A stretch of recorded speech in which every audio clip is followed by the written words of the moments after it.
Judith Jamison is here. She has been a major figure in American dance for over 3 decades.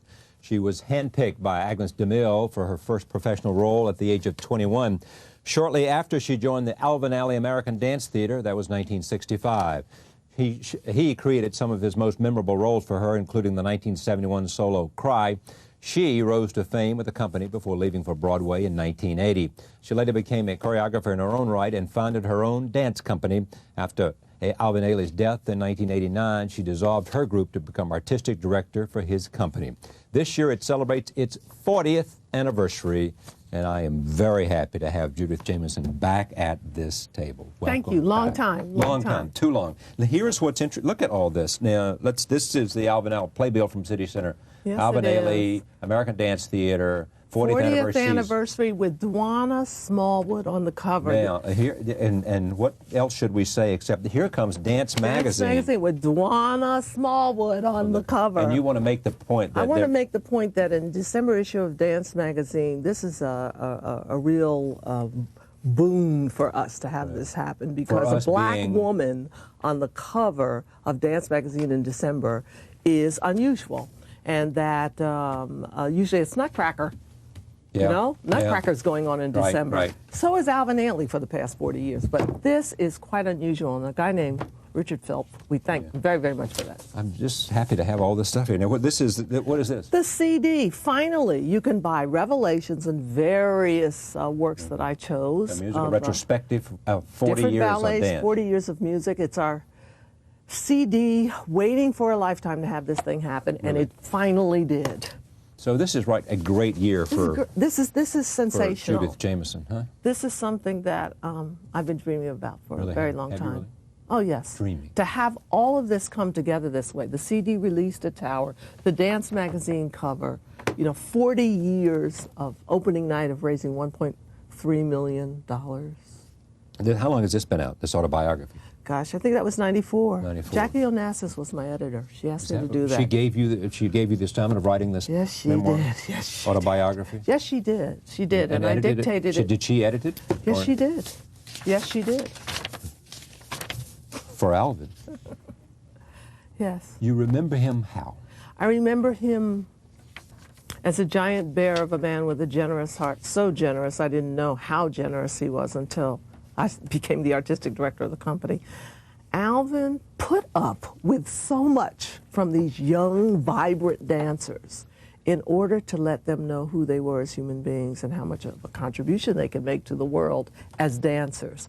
He really dealt with our personalities. I mean, we were not easy.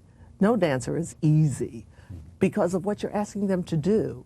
But he was so generous in allowing us the space to grow as dancers, but really as human beings.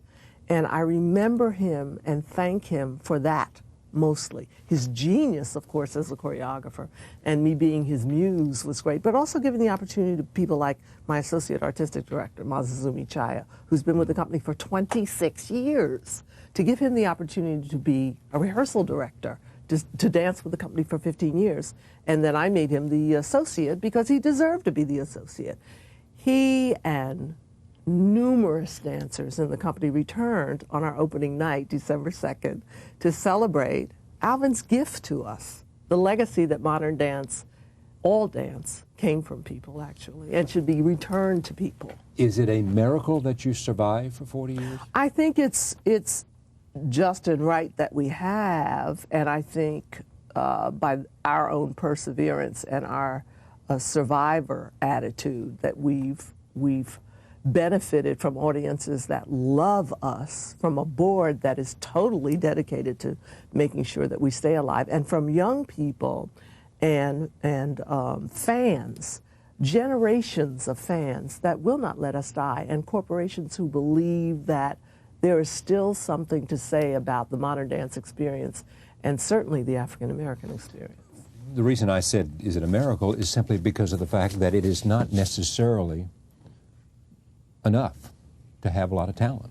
Oh, no, no. You know, Oh, as of you course know better not. than anybody. Oh, of course not. No, you can have all that talent and be in a closet someplace and Somebody nobody has will to know see it. you, somebody has to believe in you, somebody has to have the means to help you, etc. People believe in the fact that we have a dance center that, you know, has 3,000 students running through it every year, and it's an open school, and you can be professional in it, and you can have absolutely no talent and come and study. They believe in the fact that we started a Bachelor of Fine Arts degree program. Did you know that? No, I didn't. With Fordham University. You can now get a degree in dance, Bachelor of Fine Arts degree. From the Alvin Ailey American Dance Center, you can do anything. You can teach, you can join a company, you can write about dance, you'll be a historian, you know about music, you know how to be creative in this life by the time you leave. You know something about the arts. You know something about that light that breathes in all of us. Listen, what do you say, what's the signature of Alvin Ailey's dance company that separates it?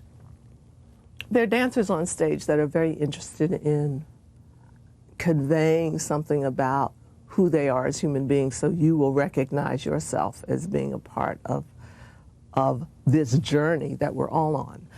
I don't ask dancers to join the company to do steps. Well, you can get robots to do steps. What separates these dancers is that they're human beings first. I am interested in them transcending their technique so that they can inform you about your humanity. That's what's different about an Ailey performance. When you leave an Ailey performance, you should feel as if your perspective has been changed. You should feel a little oblique, a little differently than when you came in. You see something differently. Absolutely. Feel Absolutely. something But differently. that, to me, is what the arts are supposed to do.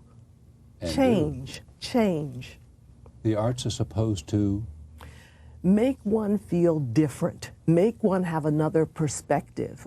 Make one question. Make one feel as if they've seen the world through other eyes.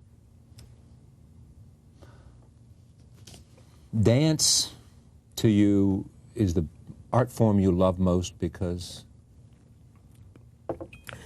I can tell you something about yourself that you don't know or that you've forgotten.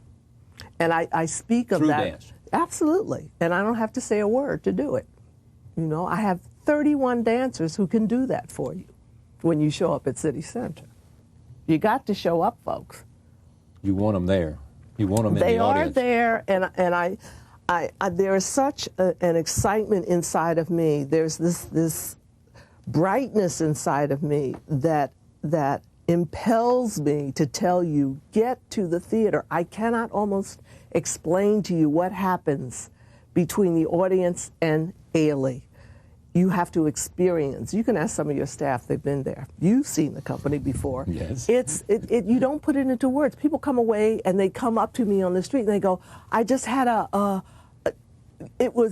they don't have the words for it, but they know they've been bathed in an experience that was warm and touching and moved them emotionally and made them think.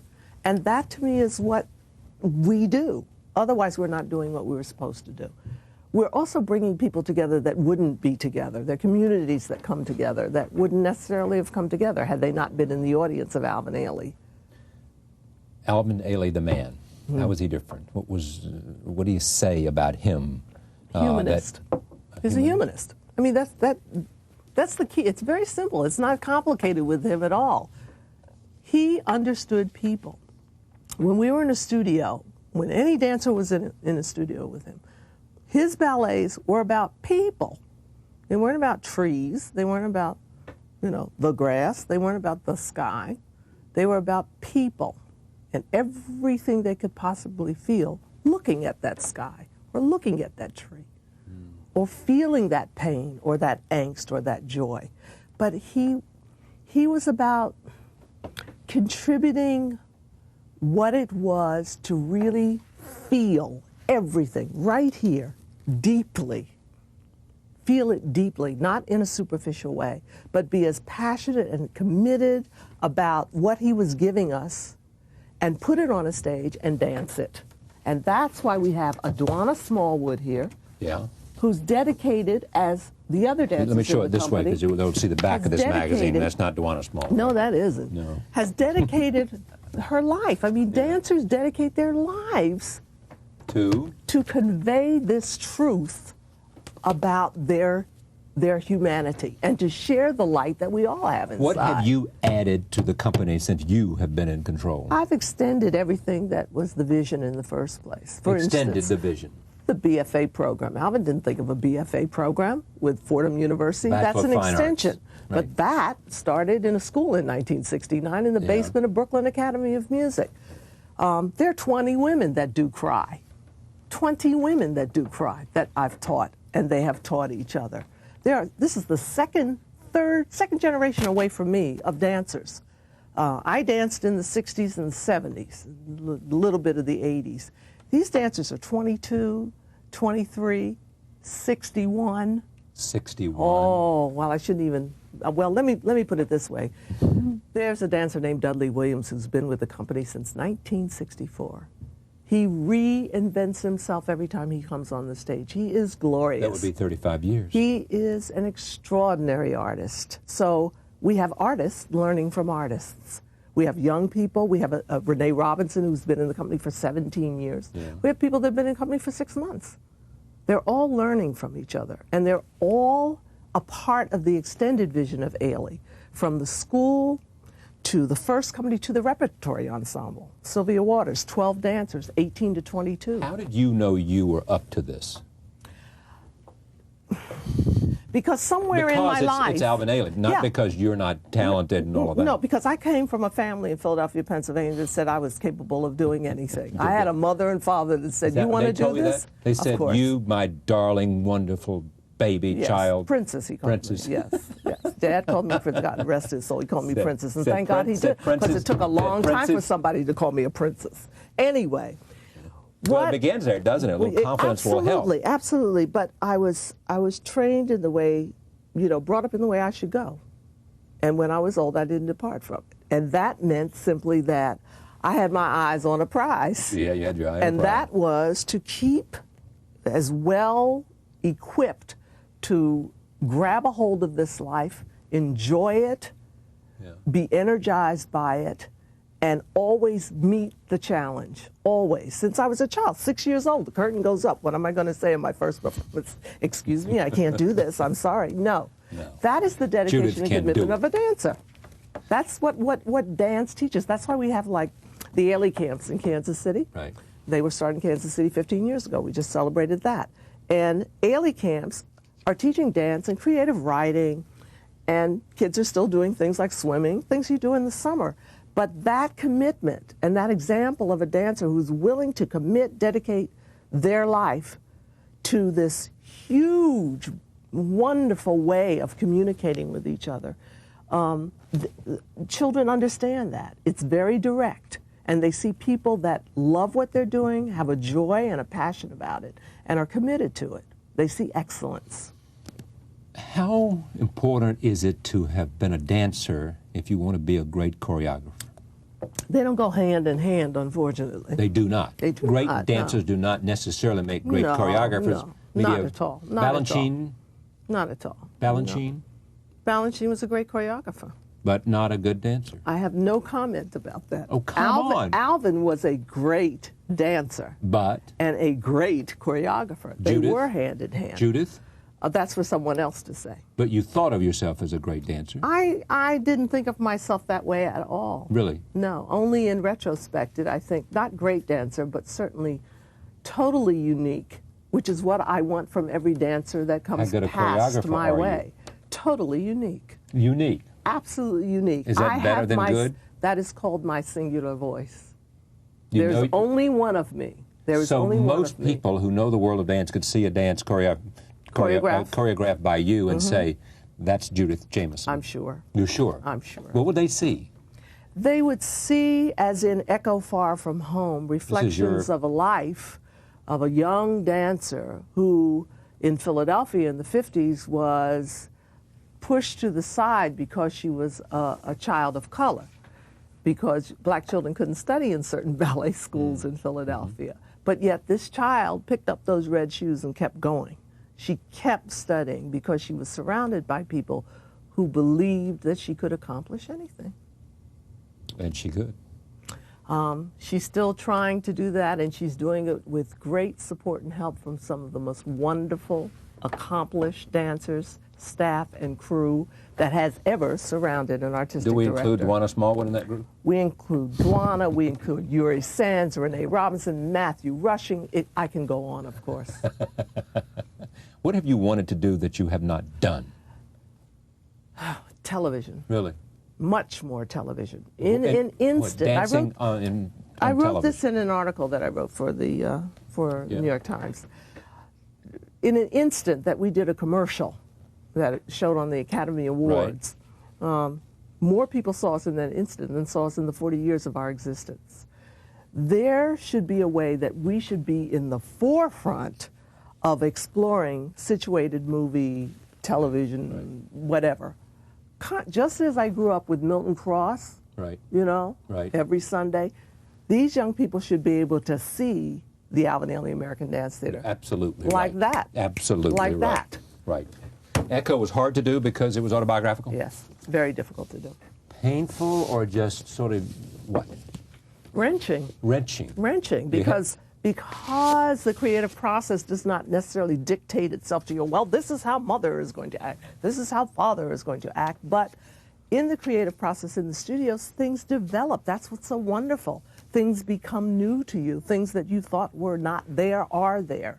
And so there was always a sense of discovery in that process. To be a great dancer, you have to be born yes. with certain physical qualities. Yes.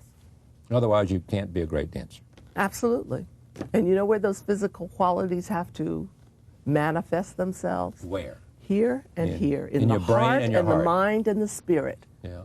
That great dancing, and there are very few great dancers in the world, are bigger than their corporeal selves. You don't remember necessarily what that body looked like, but you remember what the feeling was. The single best dance performance you ever saw? That's an impossibility. You can't name one? No. Okay, you've seen a lot of good ones. Very many. Other than Alvin, who now has not here that you would most like to see if you were going to the ballet tonight? If I was going to go see a performance, who would I most like to see? Would it be Nureyev? Would it be... I mean, it can't be Alvin. No. Who would it be? It would be Matthew Rushing, Yuri Sands, Renee Robinson, Dwana Smallwood, Bernard Gaddis. People that dance for you now. I am thrilled when I'm sitting in the audience. I'm very proud of my dancers. I'm very proud of their commitment. I love them to death, as you can tell. Yeah. And I encourage all to share my enthusiasm with them. They are divine. And so Alvin called us a long time ago, you know, he called us gods and goddesses. Yeah. And he really meant it. We had the gift of God with us, and we really felt obligated to share that. I have dancers of this generation that feel the same way. They're all very special to me. Thank you for coming. Thank you. Judith Jamison, Alvin Ailey dancers, thank you for joining us. See you next time.